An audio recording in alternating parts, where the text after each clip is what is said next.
Então, agora que a gente acabou de ver a definição de uma sigma-álgebra, vamos ver alguns exemplos para fixar melhor essas ideias. E para fechar a aula de hoje, depois dos exemplos, vamos provar um pequeno resultado sobre esse objeto que vai ser útil para a gente. Então, para nos acompanhar, eu coloquei aqui em cima a definição do que é uma sigma-álgebra, para que a gente se lembre. E vamos começar então vendo esse primeiro exemplo. Nesse primeiro exemplo, a gente tem um espaço amostral que consiste dos elementos 1, 2 e 3, e a gente tem duas subcoleções de conjuntos, tá? A primeira, que é chamada de F1, é composta pelo vazio, o espaço amostral inteiro, o conjunto que só contém 1 e o conjunto 2 e 3. E a segunda, batizada de F2, tem o conjunto vazio, o espaço amostral ômega, os conjuntos unitários 1 e 2 e os conjuntos com dois elementos 1 e 3 e 2 e 3. E o objetivo desse exemplo é verificar qual é uma sigma-álgebra e qual que não é. Vamos começar então pela coleção F1. Tá? Basta que a gente veja que os três axiomas valem ou que algum deles fura. Tá? Então, o primeiro axioma diz que o espaço amostral tem que estar na subcoleção.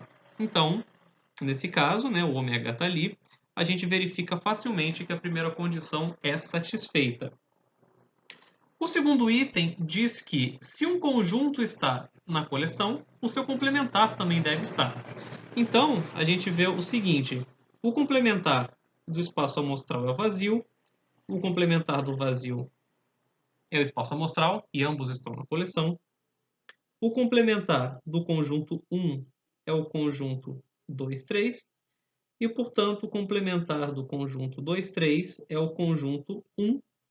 Como todos eles estão na sigma-álgebra, o segundo axioma também é válido e, finalmente, só nos resta verificar o terceiro. Para verificar o terceiro, né, a gente tem que verificar que todas as uniões possíveis continuam dentro dessa coleção de conjuntos. Bom, se a gente fizer vazio união qualquer conjunto, isso é o próprio conjunto. Bom, então se você fizer vazio união com 1, vai dar o próprio 1. Vazio união 2, 3, vai dar o próprio 2, 3. Se você fizer ômega união com qualquer conjunto, vai dar o próprio ômega, que a gente sabe que está na sigma-álgebra. Então, vamos tentar considerar a união dos outros dois elementos. Então, se você fizer a união de 1 com 2, 3, isso vai dar o espaço amostral inteiro, que também pertence à subcoleção F1. E agora a gente pode parar de chamar de subcoleção e pode chamar de sigma-álgebra, porque, de fato, valem os três axiomas para essa coleção. Agora vamos fazer o segundo, né, a coleção F2, e vamos verificar se ela é ou não uma sigma-álgebra. Bom, em relação ao primeiro ponto, né, a gente vê claramente que o ômega está aí. Em relação ao segundo ponto, os complementares, né, novamente, o complementar de ômega é o vazio, o complementar do vazio é o ômega, os dois estão lá. O complementar do conjunto 1 é o conjunto 2, 3 e vice-versa. O complementar do 2 é o 1, 3 e vice-versa.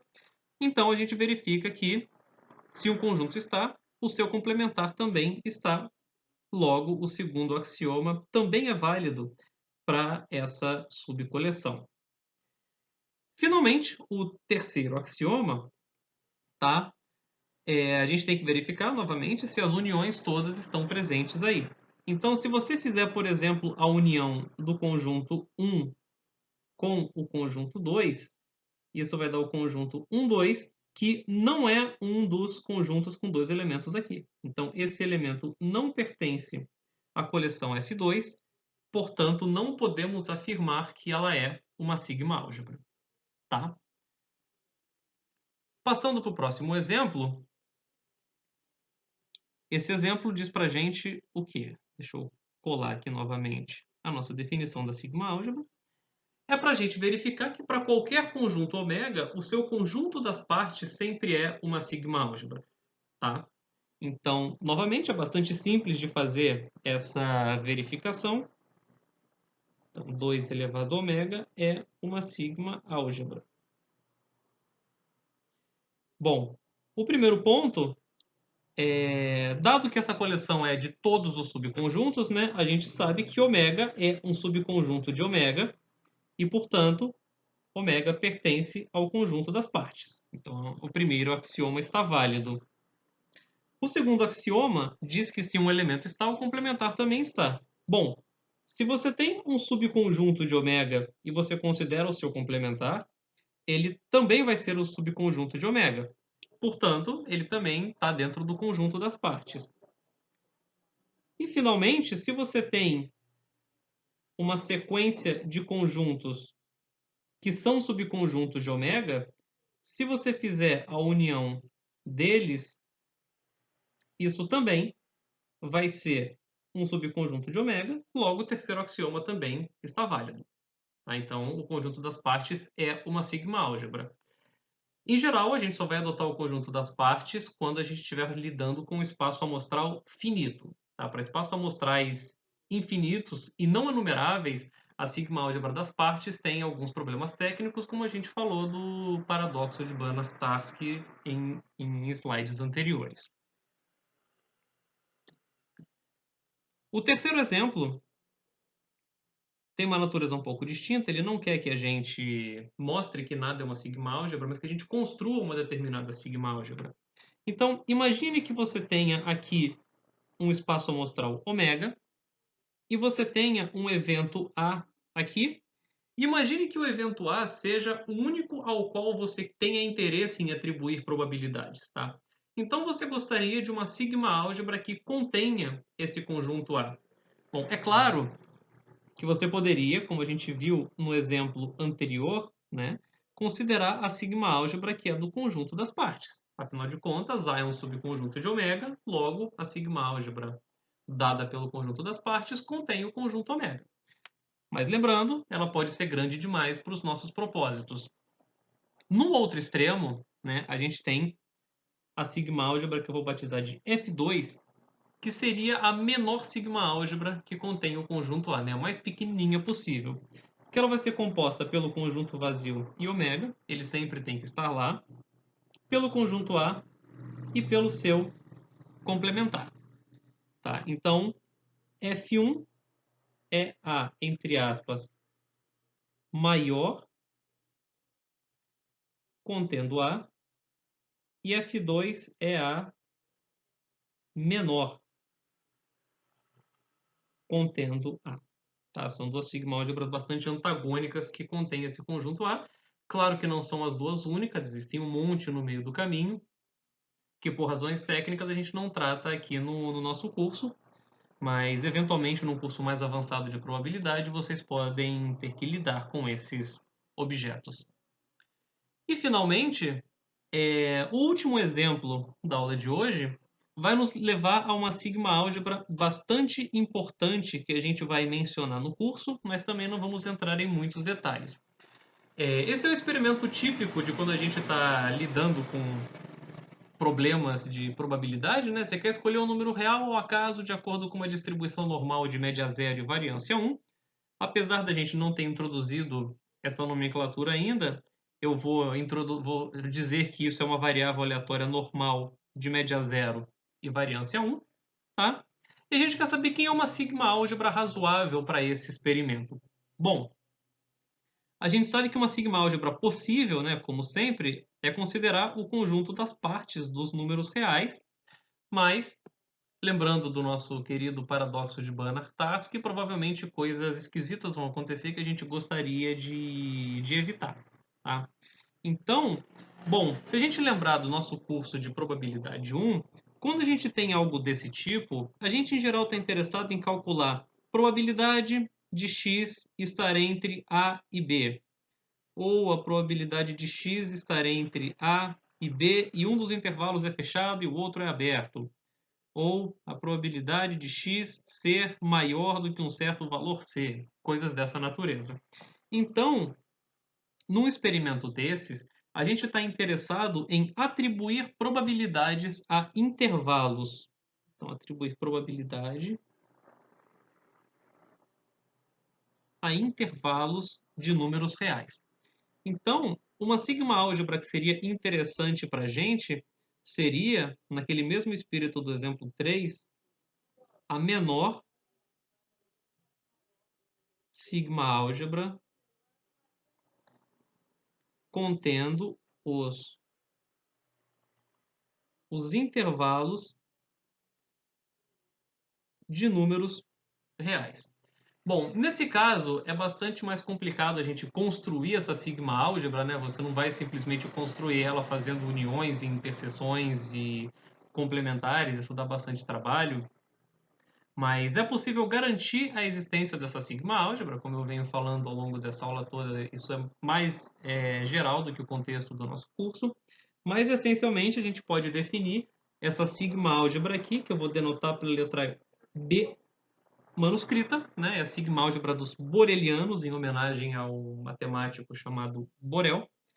E ela é definida da seguinte forma: ela é a interseção de todas as sigmas álgebra de números reais que contém todos os intervalos. Então, interseção de F, onde F é sigma álgebra em R, e F contém os intervalos. Tá? No fundo, quando a gente calcula qualquer probabilidade dessa forma aqui, a gente está sempre lidando com essa sigma álgebra aqui embaixo. Tá? Então, essa é dita sigma álgebra de Borel, e a gente não vai mais falar muito dela aqui no nosso curso, isso novamente fica para um curso mais avançado de probabilidade, mas eu acho que é extremamente importante que vocês saibam a existência desses objetos, tá? Porque justamente são objetos dessa natureza que fazem a gente contornar as dificuldades encontradas, como no paradoxo de Banach-Tarski. E finalmente, para fechar a aula de hoje, vamos verificar a validade desse teorema, tá? Que diz duas propriedadezinhas sobre sigma álgebras. Tá? Vamos fazer a prova desse teorema, que é bastante simples. Então, o teorema diz: você considera um espaço amostral ômega e uma sigma álgebra de eventos e uma sequência de conjuntos nessa sigma álgebra. Então, o vazio também pertence à sigma álgebra e interseções enumeráveis pertencem à sigma álgebra também. Bom, o fato do vazio pertencer ao sigma álgebra é uma consequência das afirmações 1 e 2 na definição de uma sigma álgebra. Por quê? Bom, nota que você sabe que ômega é um elemento da sua sigma álgebra. Você sabe que complementares estão na sua sigma álgebra. Então, ômega complementar, que é igual ao vazio, também pertence à sua sigma álgebra. Então, você concluiu que o conjunto vazio sempre é um elemento da sua sigma álgebra. O que é bastante razoável, né? Se você sabe atribuir probabilidades ao todo, você sabe atribuir probabilidades ao nada também. Parece pertinente isso acontecer. E a segunda afirmativa vai ser o nosso primeiro uso aqui das leis de De Morgan. A gente quer provar que interseções também pertencem à sigma álgebra.